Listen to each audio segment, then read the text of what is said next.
भनेपछि हर्ष भनेर ट्याक्क धनुर्धारी हुनुभयो। हातमा जब चाहिँ एउटा पञ्चरो लिनुभयो, गएर गणेशजी गएर द्वारमा बस्नुभयो। द्वारमा बसेको शिवशंकर भोले बाबा पृथ्वीमा विचरण गर्दै गर्दै गर्दै गर्दै हिँड्नु भएको थियो।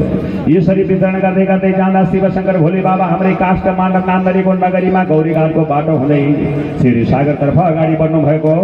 सारा काष्ठमाण्डव वासीहरूले आज उनी शिवशंकर भोले बाबाको ध्यान भजन मनन कीर्तन गरेर प्रभुको दर्शनबाट हामी कृतार्थ भयौँ भनिकन साराले प्रभुको चिन्तन गर्न लागे।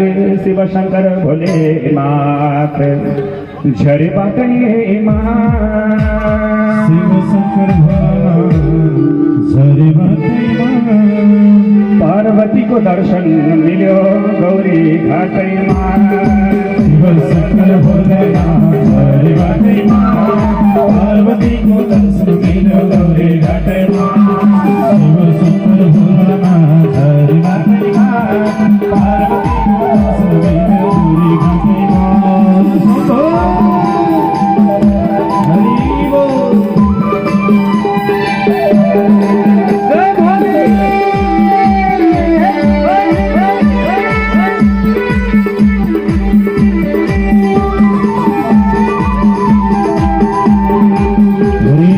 शिवशंकर भोलानाथ झरे बाटैमा पार्वतीको दर्शन मिल्यो गौरी घाटैमा।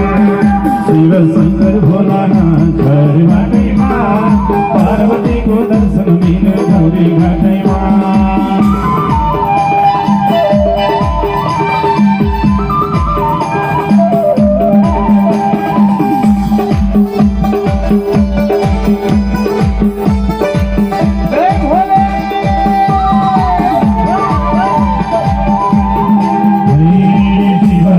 भोलानाथ झरे बाटैमा पार्वतीको दर्शन मिल्यो गौरी घाटैमा। शिवशंकर भोलानाथ झरे बाटैमा पार्वतीको दर्शन मिल्यो गौरी घाटैमा। आज पार्वतीको दर्शन मिल्यो गौरी घाटैमा। हेर पार्वतीको दर्शन मिल्यो गौरी घाटैमा।